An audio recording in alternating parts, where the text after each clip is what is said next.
kurang lebih 70% masyarakat percaya pada kinerja Pak Jokowi, dan ini artinya masyarakat menginginkan itu diteruskan. Nah, makanya isunya ke depan adalah siapa penerus Pak Jokowi. Bukan siapa pengganti Pak Jokowi, tapi siapa penerus Pak Jokowi.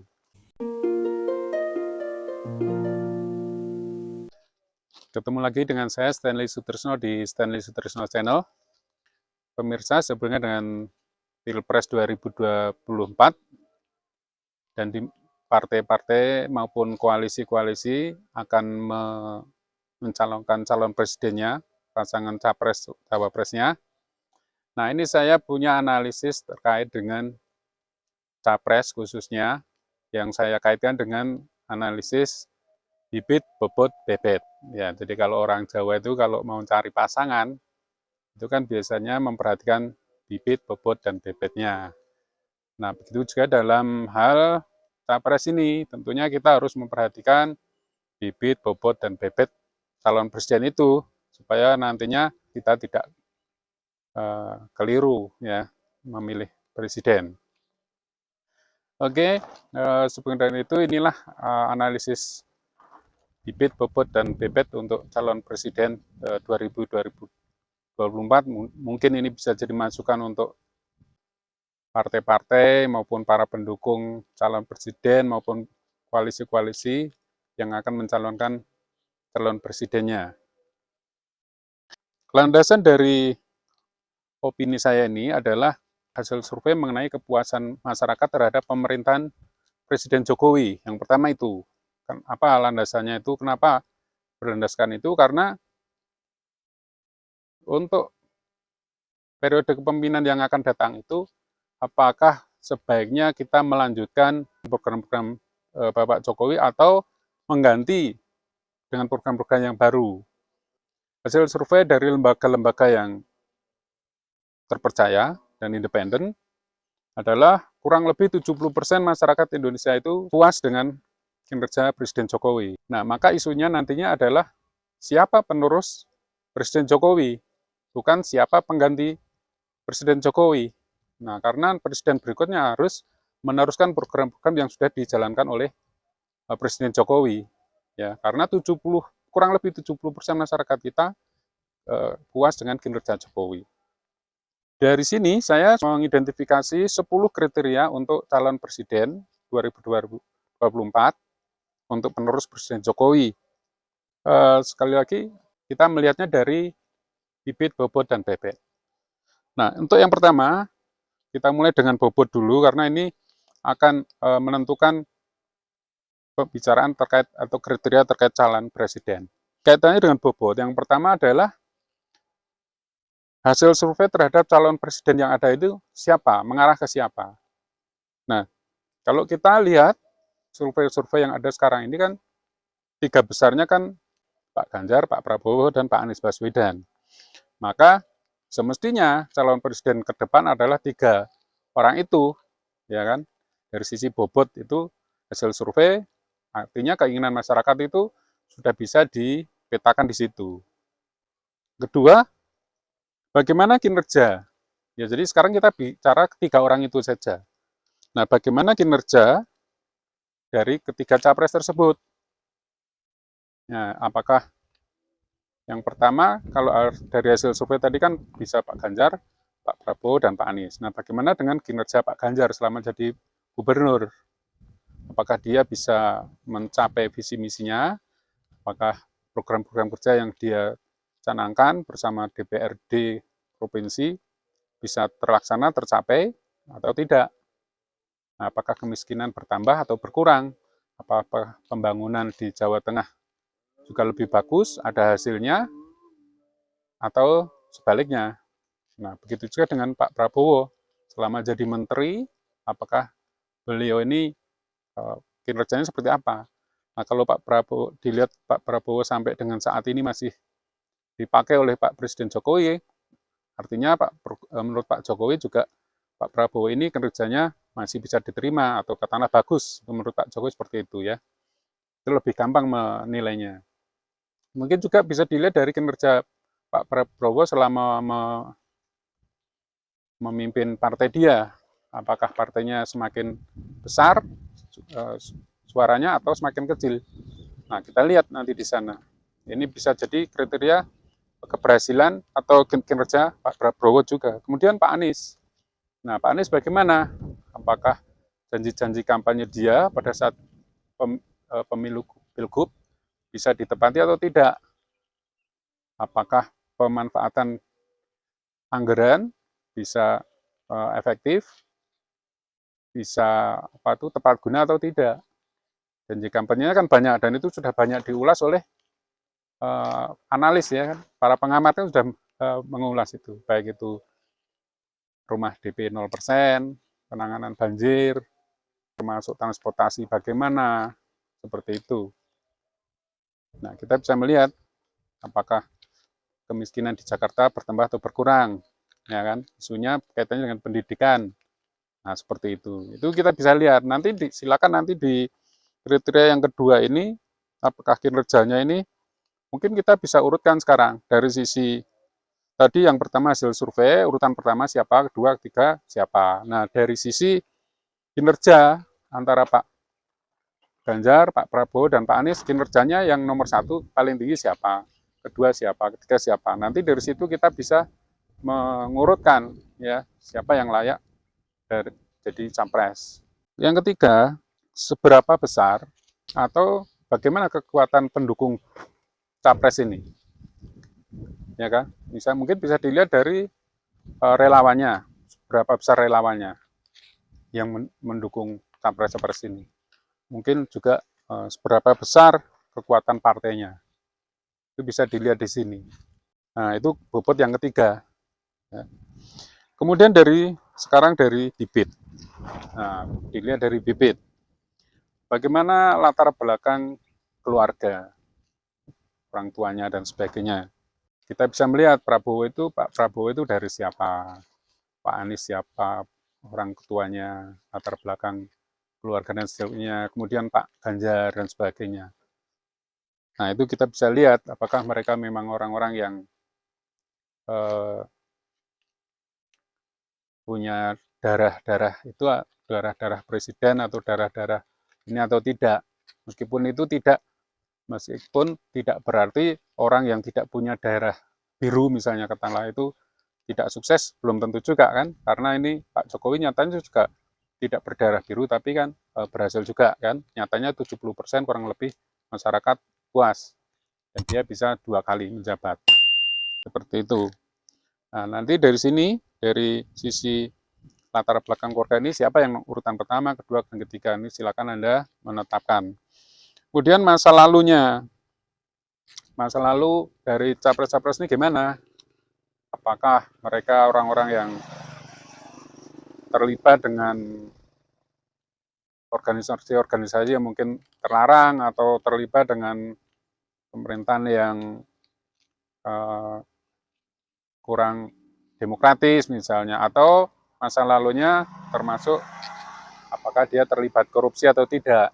Nah, ini bisa jadi catatan ya, jadi kriteria untuk calon presiden kita. Mungkin juga ini kaitannya dengan latar belakang pendidikan dia juga dan pengalaman yang sudah pegang di bidang organisasi dan sebagainya. Ini nanti jadi kriteria juga. Nah, silakan dari ini siapa, urutan pertama siapa, kedua, ketiga siapa, kaitannya dengan masa lalu dan pendidikan, pengalaman dan sebagainya. Kemudian dari sisi bibit itu juga capres ini apakah dari pengusung Pak Jokowi atau bukan, ya kan? Nah itu, apakah dari pengusung Pak Jokowi atau oposisi yang mencalonkan presiden ini atau pendukung pemerintahan Jokowi. Nah, kalau kita ingin mencari penerus Jokowi, mestinya kan capres ini dicalonkan oleh partai yang pengusung Pak Jokowi, kan gitu. Karena ini kan mau melanjutkan kepemimpinan Pak Jokowi.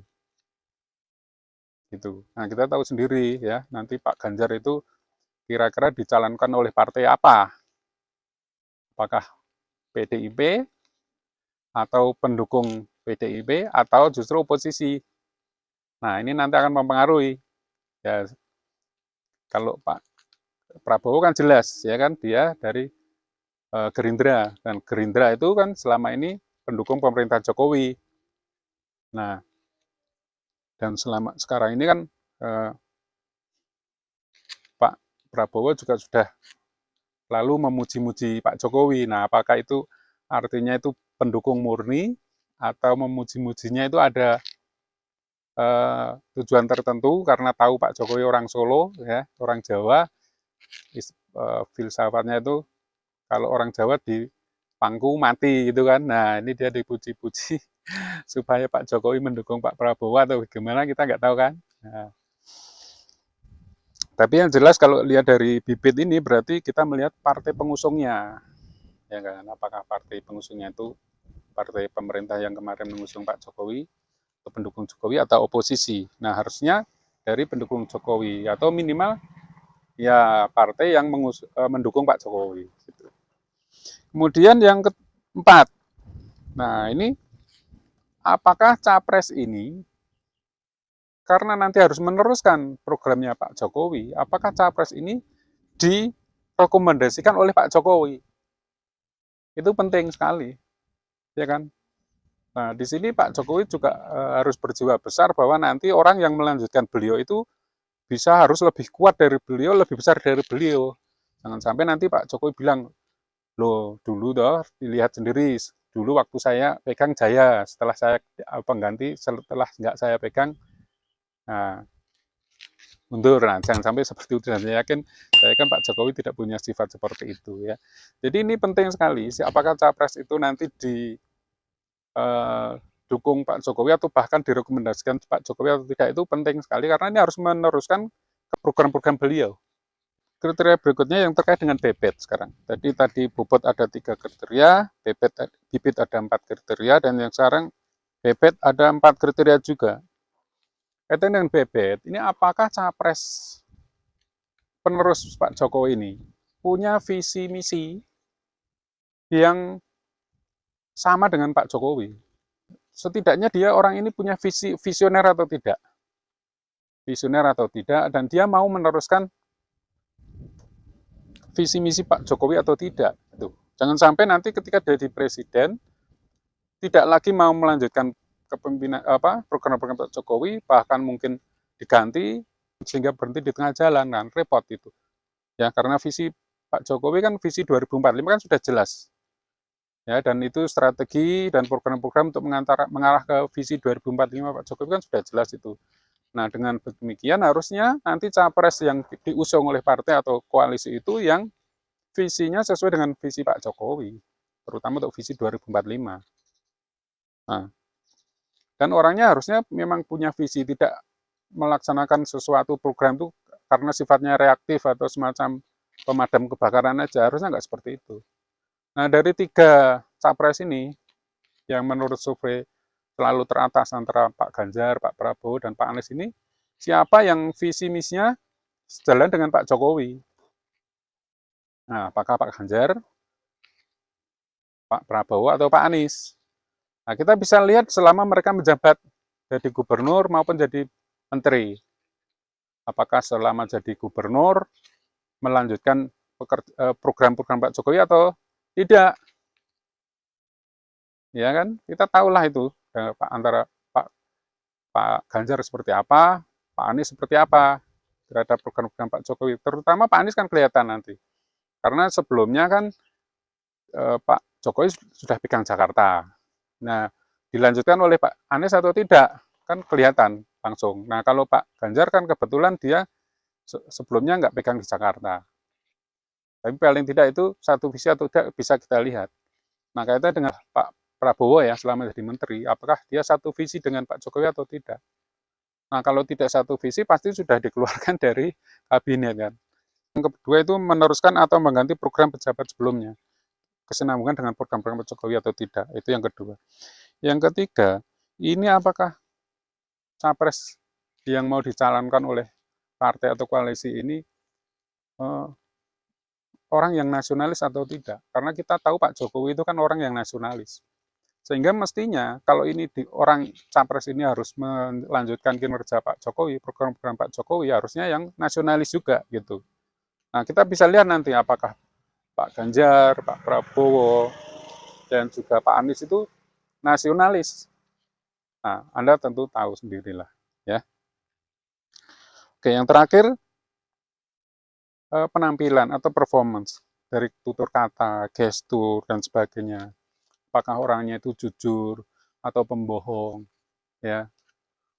Apakah orangnya itu tulus seperti itu, tutur katanya uh, baik, tidak nyindir sana sini, misalnya kayak gitu. Itu kan kelihatan dari Pak Ganjar, Pak Prabowo, Pak Anies, siapa yang suka nyindir-nyindir, terutama yang uh, tidak pro dengan pemerintah, nyindir pemerintah misalnya. Dari tutur katanya, gesturnya kan kelihatan, ya kan? Nah, apakah memang orangnya itu orang yang apa adanya atau dibuat-buat?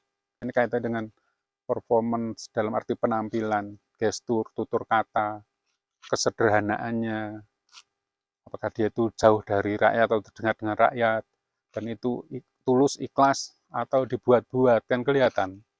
Karena Pak Jokowi tipenya orang yang seperti itu, orang yang ikhlas, tidak dibuat-buat, ya. Dia dari pertama kali masuk dulu itu gorong-gorong, dia belusuan dan sampai jadi presiden ke sana kemari sampai sekarang pun masih belusuan dari Sabang sampai Merauke dia terus belusuan. Artinya dia tidak dibuat-buat gitu.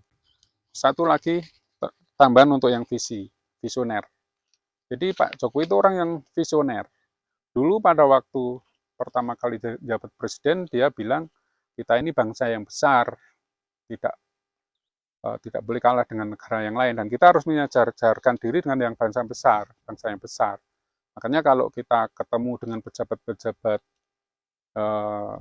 tingkat internasional ya duduknya ya harusnya dekat dengan orang-orang yang negara-negara besar, Amerika, ya kan, Rusia, Jepang, Inggris dan sebagainya. Dan itu dibuktikan oleh Pak Jokowi dan sekarang dia bisa bahkan dari ketua G20. Artinya dia omongan dia itu dia tidak sekedar omongan, tidak hanya sekedar cita-cita muluk-muluk, janji-janji, tapi dia bisa mewujudkan itu. Luar biasa, punya visi, visioner dan bisa mewujudkan itu hanya tidak sekedar kata-kata. Nah, ini penting. Jadi itu ya kriteria untuk 10 kriteria untuk Capres 2024 dilihat dari bibit, bobot, dan bebet. Mudah-mudahan ini bermanfaat bagi Anda, khususnya calon pemilih untuk Presiden 2024 nanti, juga untuk partai-partai yang mau mencalonkan Presiden dan Wakil Presidennya, atau maupun koalisi, partai-partai koalisi untuk yang akan mencalonkan Presidennya. Jadi, sekali lagi ini berkaca semua berlandaskan pada hasil survei kepuasan masyarakat, kurang lebih 70% masyarakat percaya pada kinerja Pak Jokowi, dan ini artinya masyarakat menginginkan itu diteruskan. Nah, makanya isunya ke depan adalah siapa penerus Pak Jokowi, bukan siapa pengganti Pak Jokowi, tapi siapa penerus Pak Jokowi. Dan itu penerusnya itu bisa dilihat dari harusnya yang dicalonkan adalah mereka yang punya hasil survei yang bagus. Ya, dan itu secara elektabilitasnya tinggi, sudah kelihatan 3 orang itu, tapi bagaimana 3 orang itu dilihat dari bibit, bobot, bebet. Saya pikir kita semua sudah bisa nanti bisa menghitung sendiri, mengkalkulasi dari 10 kriteria itu siapa yang nilainya tertinggi. Demikian, terima kasih. Sampai ketemu di Opini Stanley berikutnya.